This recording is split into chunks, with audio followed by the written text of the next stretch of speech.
السلام علیکم readers and listeners. Novel ہے ظلم حد سے بڑھ کر، ایپیسوڈ 2، وائس اوور بائی اروا. جی تو ریڈرز، اگر کوئی چینل پر نیو ہے تو چینل کو سبسکرائب کر لیں. ناول سٹارٹ کرتے ہیں. بھائی کہاں ہے؟ وہ واش روم میں. سنو، میرا نام رابعہ ہے، گھر والے رابی کہتے ہیں، آپ بھی بول سکتی ہیں. وہ اس کے سنو کہنے پر بولی. اتنے میں شاہ فریش ہو کر نکلا. ارے واہ بھائی، یہ آج سورج کہاں سے نکلا ہے جو آج تم میرے کمرے میں آئی ہو؟ کیوں نہیں آتی آخر؟ میری کیوٹ سی پیاری سی معصوم سی بھابھی جو ہے یہاں. اچھا، اور آپ کو یہ بھی پتا ہوگا کہ یہ آپ کی بھابھی صرف زبردستی کی ہے. شاہ نے ایک نظر گمسم کھڑی علیشا پر ڈال کر کہا. وہ آپ کے لیے ہوں گی، میرے لیے تو بہت پیاری سی معصوم سی بھابھی ہے. رابعہ نے منہ چڑھا کر جواب دیا. ارے ہاں، جو کہنے آئی تھی وہ تو بھول گئی. وہ ماتھے پر ہاتھ مار کر بولی. بھائی آپ کو بابا بلا رہے ہیں، وہ ثانیہ آپی کے بارے میں کچھ بات کریں گی. اچھا. شاہ اچھا کہہ کر کمرے سے نکل گیا. بھابھی آپ شام میں کیا پہنیں گے، مجھے دکھائیں. رابعہ بیڈ پر بیٹھ کر بولی. وہ علیشا سے فرینڈلی ہونا چاہ رہی تھی. علیشا نے بیگ لا کر رابعہ کے سامنے رکھا. علیشا نے بیگ کھول کر ایک ایک سوٹ نکال کر بیڈ پر رکھ دیا، مگر رابعہ کو اس میں سے ایک بھی پسند نہیں آیا. بھابھی اف یو ڈونٹ مائنڈ، مگر یہ تو بہت لائٹ ہے شام کے لحاظ سے. اتنے میں شاہ کمرے میں آیا اور اپنے بیڈ کی حالت دیکھ کر غصے میں علیشا کے پاس آیا. وہ جلدی جلدی کپڑے بیگ میں رکھنے لگی. تمہیں کہا ہے کہ بیڈ کے آس پاس نہیں دیکھو، مگر تم تو یہاں بوتیک کھول کر بیٹھی ہو. وہ رابعہ کا لحاظ کیے بغیر بولا. بھائی میں نے کہا تھا بھابھی کو. وہ جلدی جلدی کپڑے رکھتی علیشا کو دیکھتی بولی. رابی تم سائڈ مت لو، مما بلا رہی ہیں، جاؤ ان کو کچھ کام ہے تم سے. شاہ علیشا کا بازو بے دردی سے اپنے ہاتھوں میں جکڑ کر بولا. تم کیا سمجھتی ہو، ثانیہ کی طرح رابی کو بھی اپنی باتوں میں لے لو گی؟ مگر میں یہ ہونے نہیں دوں گا، اور تمہارا تو میں وہ حال کروں گا کہ کسی کو منہ دکھانے کے قابل نہیں رہو گی. بتاؤ کیوں بھگایا تھا میری بہن کو؟ کیا بگاڑا تھا اس میں تم نے تمہارا؟ جواب دو. شاہ علیشا کے بازو پر زور دے کر بولا. شاہ کے بازو پر زور دینے سے وہ در سے کرا اٹھی. آہ، بولو، کچھ پوچھا ہے؟ میں نے آپ کی بہن کو کہیں نہیں بھیجا. جھوٹ بولتی ہو چٹاخ. ایک زوردار تھپڑ علیشا کا گال لال کر گیا. تھپڑ لگنے سے وہ زمین پر جا گری. بتاؤ کیوں بھیجا تھا؟ علیشا اپنے گال پر ہاتھ رکھے رو رہی تھی. بات سنو میری. شاہ اس کے نازک ملائم روئی جیسے گالوں کو اپنے مضبوط ہاتھوں میں لے کر بولا. مجھے روتی بسورتی عورتیں بہت بری لگتی ہیں، اس لیے اگر دوبارہ میرے سامنے رہی تو بہت برا ہوگا. وہ اس کو ایسا روتا چھوڑ کے کمرے سے نکل گیا. وہ اسی طرح روتی رہی اور مما کو یاد کر رہی تھی. مما آپ نے کہا تھا کہ مجھے خوش رکھیں گے، مگر یہاں تو… وہ روتی روتی زمین پر ڈھس سی گئی. بابا آپ نے تو مجھے کبھی نہیں مارا، نہ کبھی ڈانٹا، پر یہاں تو… روتے روتے اس کی ہچکی بند گئی. نہ جانے کیا ہوا، اچانک جلدی سے اٹھی، اپنے آنسوؤں کو صاف کیا اور شیشے میں جا کر اپنے بالوں کو ٹھیک کیا. شاید رابعہ کے آنے کے ڈر سے چپ ہو گئی، اور وہی ہوا.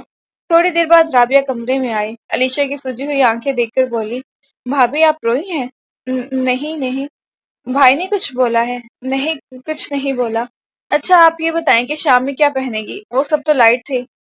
مگر میرے پاس تو یہی ہے، وہ اٹک اٹک کر بولی. رابعہ اس کی کنفیوژن کو سمجھ گئی تھی. بھابھی میں اذلان بھائی نہیں ہوں، آپ نہیں ڈریں. وہ لفظ اذلان پر زور دے کر بولی. بھائی آپ کو کچھ نہیں کہیں گے، اتنے اچھے ہیں میرے بھائی. مگر ابھی ثانیہ آپی کی وجہ سے پریشان ہے. علیشا نے اس بات میں سر ہلایا. یہ تو وہی جانتی تھی کہ اتنی اچھی پرسنالٹی کے پیچھے کتنا ظالم انسان چھپا ہے. اچھا یہ سب چھوڑیں، شام کا کیا کرنا ہے؟ اتنی جلدی تو کوئی سوٹ بھی آرڈر نہیں ہو سکتا، کیا کریں؟ وہ دماغ میں زور دے کر بولی. میں بھی آئی. وہ یہ کہہ کر کمرے سے نکل گئی. جب آئی تو اس کے ہاتھ میں اسکن کلر کا نفیس سے فل کام سے بھری ہوئی میکسی تھی. بھابھی آپ شام میں یہ پہن لیں، بہت اچھی لگے گی آپ پر. وہ میکسی کو بیڈ پر رکھتے ہوئے بولی. مگر اسی وقت علیشا نے وہ میکسی اپنے ہاتھ میں اٹھا لی. وہ جانتی تھی کہ شاہ نے اگر میکسی بیڈ پر دیکھ لی تو اس کی خیر نہیں ہے. رابعہ اس کا میکسی ایسے اٹھانے میں ٹھٹک گئی. میں یہ نہیں پہن سکتی. بھابھی میں نے ایک دفعہ بھی نہیں پہنا. آپ یقین کریں میں نے اسے اپنی پارٹی میں پہننے کے لیے لیا تھا، بٹ جانا نہیں ہوا، اس لیے جب سے ایسے ہی رکھا ہوا ہے. یہ تمہارا ہے، میں نہیں پہن سکتی، تم پہن لو. نہیں بھابھی آپ پہن لیں، دیکھیے کتنا اچھا لگ رہا ہے آپ پر. نہیں تم… نہیں بھابھی آپ یہ آج پہن رہی ہیں بس.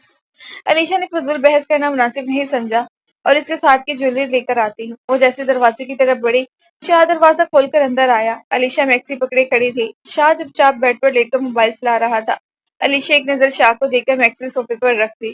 کھڑے کھڑے اس کے پاؤں میں درد ہو گیا. چپ چاپ علیشا زمین پر دونوں پاؤں میں اپنے بازو حائل کر کے بیٹھ گئی۔ شاہ اس کو ایسے بیٹھے دیکھ کر سوچنے لگا، دکھنے میں کتنی معصوم ہے مگر اندر سے کتنی تیز ہے۔ شاہ کی طرف علیشا کا دائیں رخ تھا۔ علیشا اپنے آپ کو آنے والے ہر امتحان کے لیے تیار کر رہی تھی۔ سوچتے سوچتے اس کی آنکھوں سے آنسو نکل آئے، جس کو اس نے جلدی سے صاف کر لیا۔ ابھی کچھ دیر ہی ہوئی تھی اس کو بیٹھے ہوئے کہ رابعہ کمرے میں آئی۔ اس کے ہاتھ میں 2-3 بیگ تھے۔ علیشا جلدی سے کھڑی ہوگی۔ بھابھی اس میں جیولری ہے، ابھی کچھ دیر میں بیوٹیشین آ کر آپ کو تیار کر دے گی۔ پر میں خود تیار ہوتی ہوں، علیشا ڈرتے ڈرتے بولی۔ پر بھابھی شام میں آپ کے منہ دکھائی ہے تو آپ کو اچھا دکھنا ہے۔ بات سنو، یہاں کوئی فرمائشی پروگرام نہیں چل رہا جو تم اپنی فرمائشیں بتا رہی ہو، چپ چاپ وہ کرو جو رابعہ کہہ رہی ہے۔ شاہ علیشا پر تقریباً چیختا ہوا بولا، جس کی وجہ سے علیشا کپ کپانے لگ گئی۔ اس سب سے پہلے نہ تو کسی نے اس پر ہاتھ اٹھایا، نہ کسی نے ڈانٹا، نہ کوئی اس پر چیخا چلایا۔ اس وجہ سے وہ بہت حساس اور معصوم تھی۔ بھابھی بیوٹیشین ابھی آتی ہوگی، میں اسے آپ کے کمرے میں بھیج دوں گی، وہی کہہ کر کمرے سے فوراً نکل گئی۔ علیشا واش روم وضو کرنے چلی گئی۔ جب باہر آئی تو شاہ کسی سے فون پر بات کر رہا تھا۔ اس نے تقریباً نظر انداز کر کے جائے نماز اٹھائی اور بچھانے کی گرد سے کعبہ شریف کا رخ دیکھ رہی تھی۔ جب شاہ نے اس کو ہاتھ کے اشارے سے بتایا، کیونکہ جو پہلے نماز پڑھی اس میں اسے کوئی بتانے والا نہیں تھا۔ شاہ اسے دلچسپی سے نماز پڑھتا دیکھ رہا تھا۔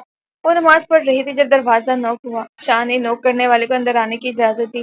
ایک لڑکی جس نے بلو جینس پر ڈارک گرین کلر کا ٹاپ پہنا ہوا تھا، بالوں کی اونچی پونی بندی تھی۔ مجھے یہاں مس رابعہ نے بھیجا ہے، وہ شاہ کو بتا رہی تھی۔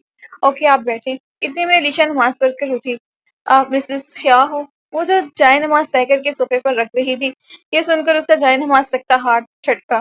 شاہ کے دل کی کونے میں بھی ہارٹ بیٹ مس ہوئی تھی۔ اس نے اس بات میں سر ہلا کر خیریت جانی۔ شاہ کا کچھ پتہ نہیں تھا وہ اس لڑکی کے سامنے بھی علیشا کو بے عزت کر سکتا تھا۔ مس رابعہ نے آپ کو تیار کرنے کا کہا ہے۔ وہ لڑکی علیشا کو دیکھ کر کھڑی ہوئی۔ جی میں چینج کر کر آتی ہوں، وہی کہہ کر میکسی اٹھا کر ڈریسنگ روم میں گھس گئی۔ جب وہ واپس آئی تو شاہ اسے دیکھ کر کچھ دیر پلک جھپکنے بھول گیا۔ واؤ نائس، بیوٹیشین نے علیشا کو دیکھ کر کہا۔ شاہ بیوٹیشین کی آواز سے چکا۔ اسکن کلر کی میکسی علیشا پر بہت اچھی لگ رہی تھی۔ شاہ نے بمشکل علیشا کے سراپے سے نظر ہٹائی۔ کچھ دیر بعد علیشا ریڈی تھی۔ جب شاہ کی نظر علیشا پر پڑی تو وہ ایک دم ٹھٹک گیا۔ وہ بہت خوبصورت لگ رہی تھی، لگ رہا تھا جیسے ابھی ابھی آسمان سے اتری ہو۔ تو بتائیں مسٹر شاہ، آپ کی وائف کیسی لگ رہی ہے؟ اچھی لگ رہی ہے۔ شاہ بس اتنا بول سکا۔ اتنے میں دروازہ کھلا اور رابعہ کمرے میں آئی۔ بھابھی یہ آپ ہی ہیں؟ وہ حیرت سے علیشا کو دیکھ رہی تھی۔ واؤ بھابھی آپ تو بہت ہی پیاری لگ رہی ہیں۔ جواباً علیشا مسکرائی تھی۔ بھائی آپ تیار ہو جائیں، بھابھی کو لے کر حال پہنچنا ہے۔ وہ خود بھی بہت پیاری لگ رہی تھی۔ اس نے لائٹ بلو کلر کی میکسی پہنی ہوئی تھی۔ کچھ دیر بعد شاہ بھی ریڈی تھا۔ اس نے وائٹ سر پر بلیک وسکارٹ پہنی ہوئی تھی۔ میں باہر ویٹ کر رہا ہوں، وہ رابعہ کو کہہ کر گاڑی کی چابی اور موبائل اٹھا کر کمرے سے نکل گیا۔ رات کے 11 بج رہے تھے جب علیشا بیڈ پر بیٹھی شاہ کا انتظار کر رہی تھی تو اسے وہاں رابعہ بٹھا کر گئی تھی۔ وہ جانتی تھی کہ شاہ اس کے بیڈ پر بیٹھنے سے غصہ ہوگا، لیکن وہ کر بھی کیا سکتی تھی، ابھی وہ انہیں خیالوں میں تھی۔ شاہ دروازہ کھول کر اندر آیا۔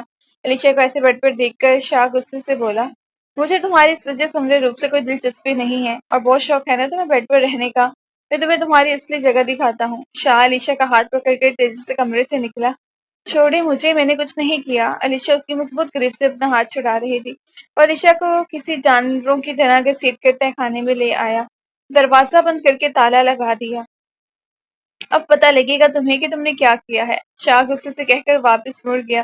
پیچھے علیشا آوازیں لگا رہی تھی۔ دروازہ گرل والا تھا، اس وجہ سے باہر اور اندر کا صاف دکھ رہا تھا۔ پلیز مجھے یہاں سے نکال دو، مجھے بہت ڈر لگ رہا ہے۔ وہ دیوار کے ساتھ بیٹھتی چلی گئی، آنسو اس کی آنکھوں سے رواں تھے۔ اس نے اپنی تمام جیولری اتار کر پھینکی، بالوں سے ٹیکا نوچا، اب وہ مسلسل منہ پر ہاتھ دیے رو رہی تھی۔ مما بچا لیں مجھے، وہ بچوں کی طرح بولے جا رہی تھی۔ اتنے میں باہر سے کتوں کے بھونکنے کی آواز آئی اور جو پہلے سے ڈری سہمی ہوئی تھی کتوں کی آواز سے اور ڈر گئی۔ تہہ خانے میں بڑی کھڑکی کھلنے کے باعث اسے بہت سردی لگ رہی تھی۔ سردی کی وجہ سے وہ کپ کپانے لگ گئی۔ اس کا سر پڑتا وجود اب بے جان ہو رہا تھا۔ روتے روتے پتہ نہیں کب اس کی آنکھ لگی تو وہ سو گئی۔ صبح جب ناشتے کے لیے رابعہ نیچے گئی تو وہاں شاہ اور اس کی مما کے علاوہ کوئی نہیں تھا۔ شاہ کے بابا کسی کام سے باہر گئے تھے۔ بھائی بھابھی کہاں ہے؟ وہ کرسی کھسا کر بیٹھتے ہوئے بولی۔ ہو گیا کمرے میں۔ اور بات سنو، یہ تم نے بھابھی بھابھی کی کیا رٹ لگائی ہوئی ہے؟ جب بھابھی ہیں تو بھابھی ہی کہوں گی، رابعہ نے منہ چڑھا کر بولا۔